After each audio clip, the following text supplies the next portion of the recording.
Hey guys, Michael Hodge here with the GMAU. I wanted to give you some information regarding the judging rubric. It is listed on the World Championships website, and people need a little bit more information. I'm actually going to be one of the judges this year. I'm also the organizer for the event. Now, the first one is technical proficiency. So what this means is the correctness of strikes, blocks, or kicks. How technically correct are your movements? Now, clearly, different styles do have slight variations. But we're looking at things like precision of, are you actually hitting a target? What part of your body are you hitting with? Did you use body alignment? Things that show technical proficiency with a common sense methodology regarding the style or division that you're in. Most of these are going to be quite simple, overarching things as well, such as a straight punch or a high block or strike with the nunchaku, things like that. So all those things are in there.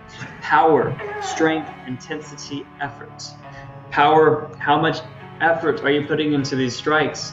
Are they weak? Are you just kind of going through the motions because you're completing the form? Or does it look like you're really in a fight? Do you have realistic intent and intensity behind all of your movements? Again, this is a prearranged fight or defensive demonstration, you could say. For your pumse or your kata or your form. So we're really looking at imagining that you have people around you that you're fighting, and it should look like that. Stances, the posture, your posture, right? Leg bend, stability. Did you land into a stance and get really shaky and wobbly? Are you doing smooth transitions between your stances? Are some stances higher or lower? Is there an inconsistency in your stances? Where's your back at? Where's your head at? Where's your neck at? Where are your eyes at? Things like that. Spirit, presentation, and attitude. This one's a little hard for people to understand sometimes. This is the level of presence that you have when you're doing the kata.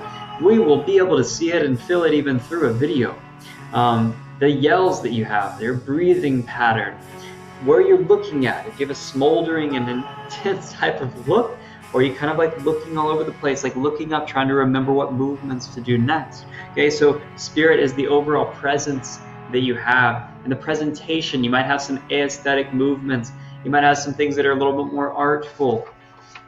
Degree of difficulty, that's just the level of challenge. I mean, if your kata is just a down block and a punch the whole time through, you might totally kill it on all these other ones and get 10.0 across the board, but your degree of difficulty won't be judged as high.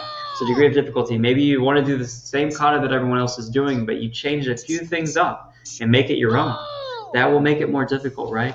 And then last is flow, control, timing, fluidity.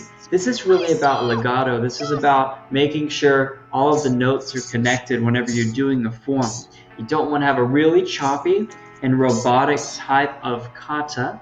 You want to flow everything together and keep it connected into one interwoven tapestry of movements, defenses, and offensive maneuvers.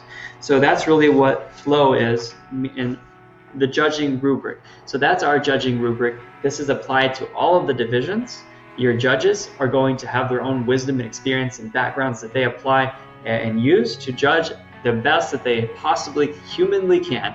No one's perfect here, but that is the rubric that we use, and you can get 10.0 out of 10.0 on all of these, and then they're equally divided 100% by these.